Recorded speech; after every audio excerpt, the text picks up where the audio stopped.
What's going on, everybody? This is John J Gaming on the mic here, coming at you with a brand new episode of the Gore Pirates Dynasty, featuring the Oklahoma high school football mod within NCAA 14. We started with a big-time win against Metro Christian on the road. We have an even bigger matchup on the horizons. First home game of the season, so always filled with some emotions. But this Tuttle team squad, man, this Tuttle team might give us some problems. Even though they're 0-1 so far this year, this Tuttle team, it's a legit squad. And this team does know how we play because our former defensive coordinator is now at this school as well. Tuttle comes in with a B+ overall squad, an A- offense, and a B- defense. Meanwhile, while we are better than last year, we are still going to be overmatched likely in this game. So it's going to be a difficult battle for us here. We'll see what we can do to win it out. If we can play like we did in the second half of the last game, I think we can come out on top. But certainly, going to be a fun one either way. And I hope you guys are locked in, because it's going to be a good one. If you're excited about it as well, make sure you go ahead, smack that like button, hit that subscribe button as well if you happen to be brand new to the channel. And let's go ahead and dive into this game against the Tuttle Tigers. Let's go. So let's go ahead and get our matchup versus Tuttle underway. We did end up deferring to the second half. We'll see what this Tuttle team has in store for us. His first throw of the game, they throw it out on the perimeter, throwing it out to Tucker, and he's making some moves out on the corner, and Jake Tucker turns at short throw into a 27-yard gain. Mason Dennis, he is one of the star players on this team. We gotta contain him somehow, some way, as Dennis will actually carry the ball himself. But Mason Dennis is going to be dropped in the backfield by Thomas Holsky. He's got some big holes to fill with Cairo Cox graduating and leaving high school. So we'll see what Holsky can do here in his second game for sure. But Tuttle will come back and they will get a 10-yard gain on the run. So it does lead to a 3rd and 4. Tuttle is going to be in the shotgun. He's got 4 wides on the field. Dennis drops back, looks to the left-hand side, and finds Weston Grounds. Just enough for the first down. Nobody even covered him, which is crazy to me. You would think that they would do a better job as a defense to cover the sticks, and that just didn't really happen there. So Tuttle's drive is going to continue as Dennis will continue to throw the ball all around the field here on this first drive of the game. And now this Tuttle Tiger squad is in the red zone. First down and 10 for the Tuttle Tigers as they'll try to run it to the side with their tailback. Porter Lindstrom is going to shut that down real quick. Welcome to the game, Porter. Certified bad man. And now sets up 3rd and 10. Tuttle is going to drop back with Mason Dennis. Looks over to the right. His running back will make the catch, but he can't escape. And it looks like Tuttle will have to settle for a field goal. This was a long drive for the Tigers. This drive ended up taking more than half of the first quarter. And yet all they have to show for it is just 3 little points. That's all they got out of his drive. Looks like Gore will have a chance to take the lead right away. So let's see if we can do with our first drive of the game with 3:08 left in the first quarter.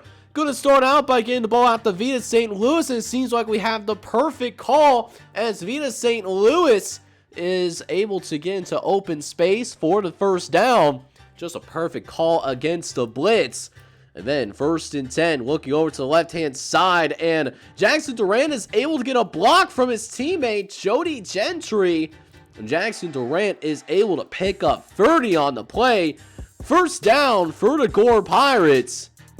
And now we might be able to set up a little play action. They still send the blitz, trying to throw over the middle, and that was nearly intercepted. Trying to get out to Mason Smith in the backfield, but should have let him a little bit more outside. And that means Matt Geminter, well, he started to get a little bit off target. Now we're in a spot that we don't necessarily want to be in. 3rd and 10, not really where I want to be. But we're going to go ahead and try to run for the first down. And Hey, Vita St. Louis does pick up some yards for us, but not a lot. So he will settle for the field goal. Jake Hills will try to knock this one through. And Jake Hills is still perfect on this season. Jake Hills will tie this game up at 3 apiece. So should be a very competitive game on our hands. We'll see what Tuttle can do with their next drive, though, as Tuttle will try to do a little bit more than the field goal that they got in the previous possession. And Dalton Barrettine missing the tackle. Only Easton Wynn could stop him. He can't get there in time. And Ty Hudson is going to find the end zone. Touchdown, Tigers. One-on-one coverage on the outside. That's what can happen when you send the blitz like that. And Dalton Barrettine got burnt like burnt toast for Sunday breakfast. So Tuttle will now have the lead once again. And again, the Gore Pirates will have the ball in their hands. They're also going to be looking for a touchdown of their own. Matt Gimentar looking to go to work. Trying to throw over to right-hand side and throws a dot to start this drive. Over to the tight end, Jake Durant, who gets his first catch of the day for 21 yards. But can we build off of that? 3rd and 4. Gimentar is going to line up under center. He's going to hand it off to Vita St. Louis, who's going to be brought down just short. Big decision here for Coach McCown. And Coach McCown is going to let the cojones hang out. He's going to go for it here on 4th down. Big play early in the game, going to run it to Vita St. Louis, who picks up the 1st down. The Gore Pirates drive will surely continue. And we're going to try to finish this first quarter off on a high note. Getting Vita St. Louis out on the perimeter. Breaks one tackle, runs through a second. And Vita St. Louis will end the first quarter on the high note. The Tuttle Tigers will be up 10-3 after 1 quarter of play. But the Gore Pirates, we're putting together a drive of our own for sure. So here we go, jumping into the second quarter of action as we'll start by throwing the ball with Matt Gimentar. Is going to find Jake Durant, who finds the end zone. Touchdown, Pirates! Matt Gimentar answers the call, and he will lead the Gore Pirates down the field and tie this thing up against the Tuttle Tigers here in the second game of the season. We will get a studio update before we get back onto the field. We have an upset alert on our hands. Number 3 Stillwater might be in some trouble, down 10-0 against Miami. So we'll see how that game progresses, but we got to go back to our game for now, as we got to figure out a way to stop this Tuttle offense. Dennis gonna drop back the pass, throws to the right hand side. It's another bigger gain down the field for a 1st down.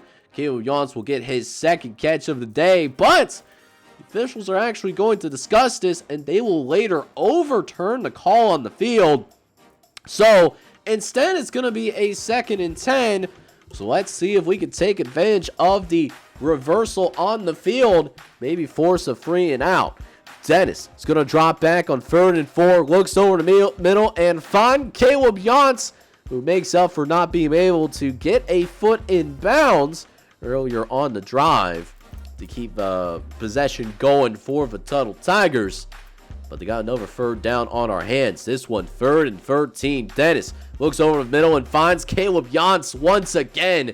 He has been a quality 3rd down target for the Tigers, and we have struggled to get this Tigers team off the field here in this second quarter, as they have yet another 3rd down conversion that they are going to pick up yet again. So 3rd downs have been really kind to the Tuttle Tigers. It doesn't matter if it's 3rd or short or 3rd and long, but they have been very kind, with the exception of that one. Shout out to Zaire Joseph breaking that pass up, by the way, so that we can force them to take this field goal attempt.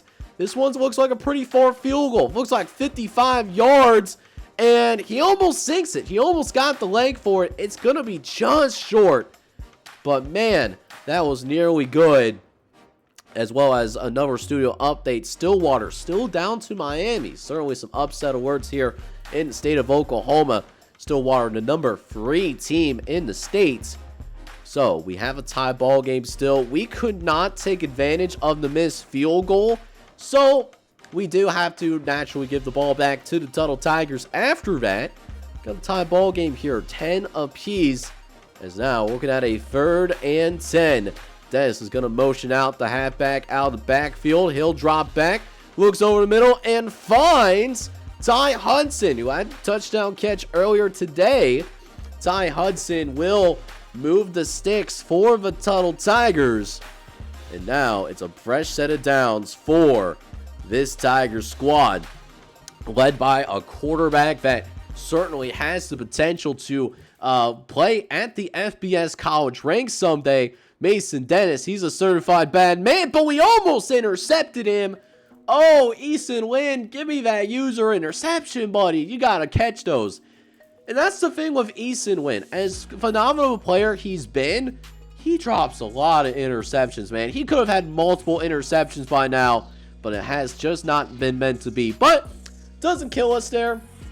We will force a punt, but again, can't do anything with those possessions. So Tuttle has the ball. Yet again, it's a short field for the Tigers because our punter, we tried a directionally kick, and it didn't work out too terribly well. They got a decent return. Not a great return, but a decent return. So, short field here for the Tuttle Tigers, and it shows. They are already at the goal line, and they've only picked up a couple of first downs, right? So, Dennis is going to try to run it with the tailback on the speed option, and 28 is able to get leverage to the outside. Touchdown, Tuttle. And the Tigers will take the lead. They're going to be up 17-10.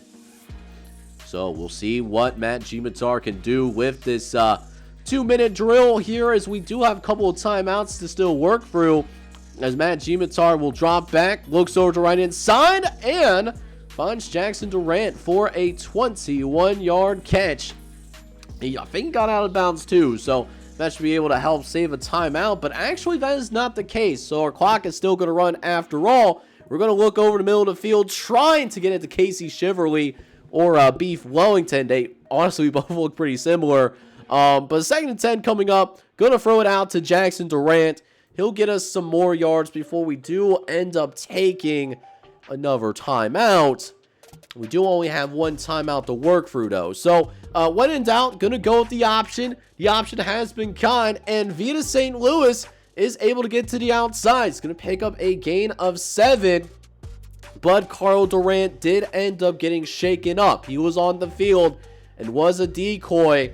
Hopefully his injury is not too serious, but we will throw to Beef Wellington, who comes down and makes an excellent play on the ball. 43-yard scamper. It'll help set up a short field goal that will allow us to cut this deficit down. So we will go into halftime with some momentum. We will have a 4-point deficit, but we do get the ball to start the second half. So here we are, second half officially underway, and while we did get the ball to start the second half, we did not start strong in the second half. So we see Tuttle with the ball here yet again, and just trying to make sure that they don't get into the end zone so that we can keep this as a one-possession game, right? That's the biggest thing that we are worried about to this point, as Tuttle will continue to ride Mason Dennis, who has been really a nice dual threat quarterback for the Tigers today, but facing a 3rd down, though. And if Tuttle wants to win, they have to continue to be successful on those 3rd down conversions, which they will. They will now be 7 for 10 on 3rd down conversions. We're doing a good job getting them the 3rd down, but we actually got to get them off the field on 3rd down, right? And Dennis, he's going to throw to the right-hand side, and Zaire Joseph and Easton Wynn, they were both there in the position to make a play. The problem is, both of those guys, they lost track of the ball, right? So, Easton Wynn and Zaire Joseph, they both give up touchdowns there. And now we're down by 11. A pretty significant deficit that we have to overcome. So, we'll see what Matt Gimatar can do. We're going to start by throwing the ball over the middle to Jody Gentry. We haven't really seen Jody Gentry much this season. trying to be acclimated into his role as a wide receiver 2. Jackson Durant did overtake him in spring ball this year. But Jody Durant does get a little bit more active on this drive. We get him a couple of touches, so you do love to see that. Before we go back over to Jackson Durant on the wide receiver screen, who does manage to go ahead and pick up a gain of 7 yards. So we find ourselves in total territory as RJ Valencia, he'll make an appearance, his first appearance of the season, and he'll run it with Vita St. Louis, and Vita St. Louis will pick up a gain of 24.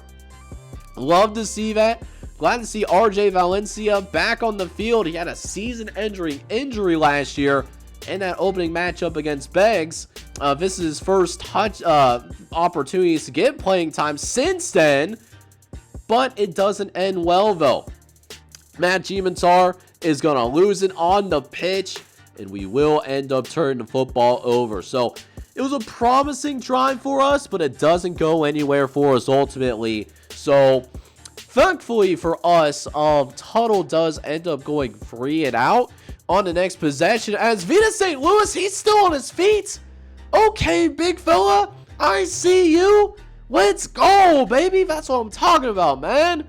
1st and 10 coming up after that big run. Oh, that got me so hyped up, man. That truly got me hyped up for sure, and maybe could lead to an amazing comeback down the line. And the 3rd quarter, we're down by 11, but your Pirates are trying to rally back. Let's see if we can finish the job and come back on this Tuttle squad.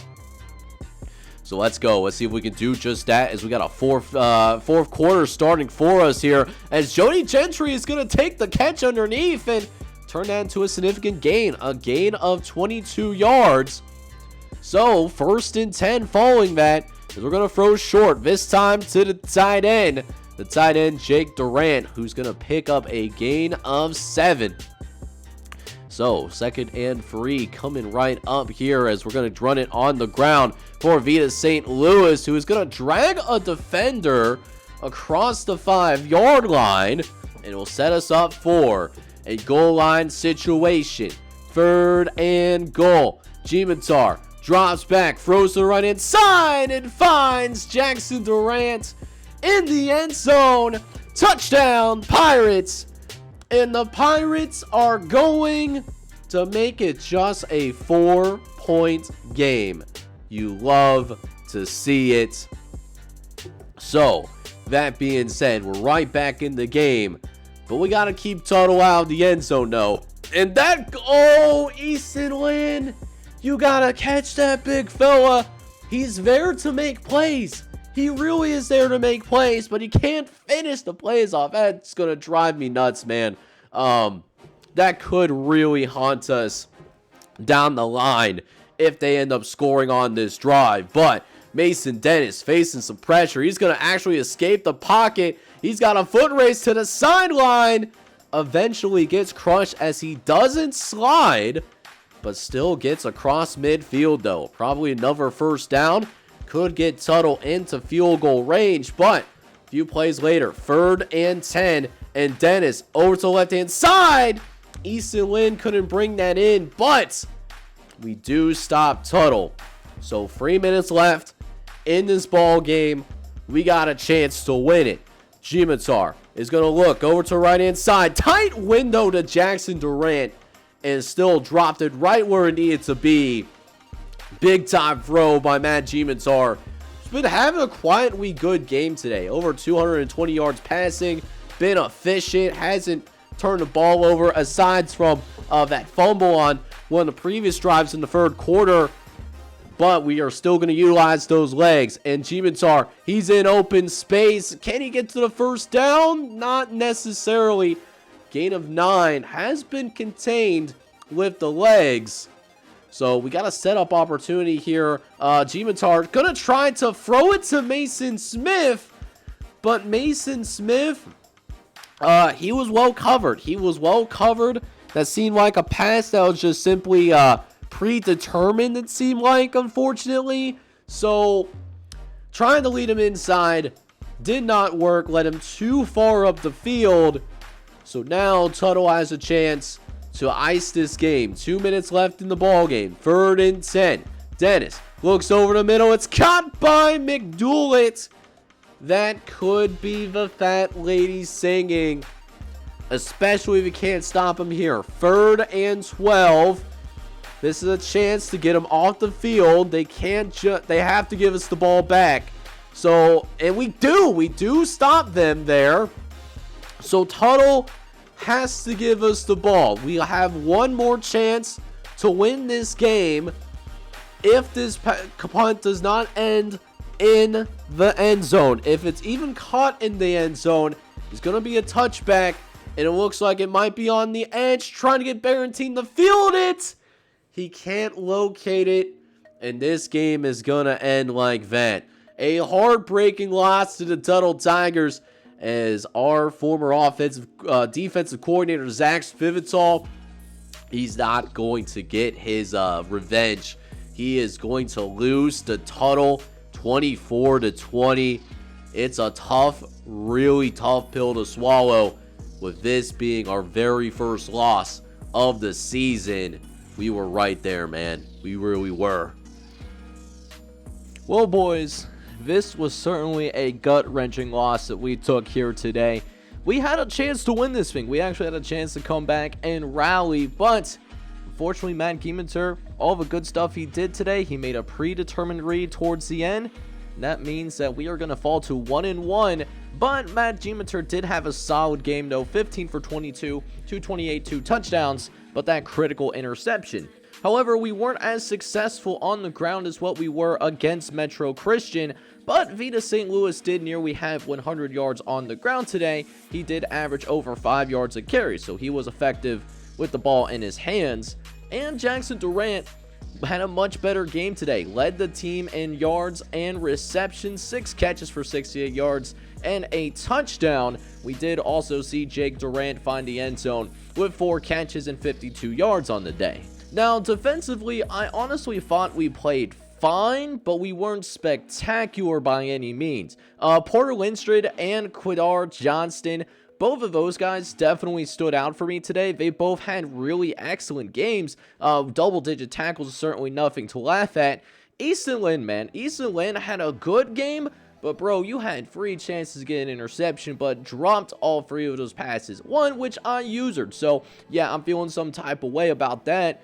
Brendan Berry also had 6 total tackles in this game, but we didn't get to his quarterback. We didn't force any turnovers, and if we can't generate any pressure, for as hard as it was for us to generate turnovers last year, and that might continue to be the case this year, defensively, we could be making our projections to making a step back. So definitely some things that we gotta resolve and quickly, but I liked how we did fight today, even though we didn't come out on top. But we can't get down on ourselves for too long, because a high school football season, well, that is always a grind. And boy, do we have a grind ahead of us. Next episode, we will make the road trip to Dumb Right High, where we will be taking on one of our main rivals. And this game went down to the wire back in season number 1. We're going to look to make sure that Drum Right does not get its revenge, because we want to be 2-0 in this rivalry game. So let's hope that we can actually come about doing that. So should be a good one in the next episode. I hope you enjoyed the content, even though things did not work out the way that I wanted it to work out. And if you did, go ahead and do me a massive favor. Go ahead and smack that like button for me, and then also hit that subscribe button as well if you have to be brand new to the channel. I would certainly appreciate it if you did both of those things, especially if you're brand new. So with that being said, this is John J. Gaming on the mic signing off. Hoping you guys are all out there having a good one. Take care, everybody.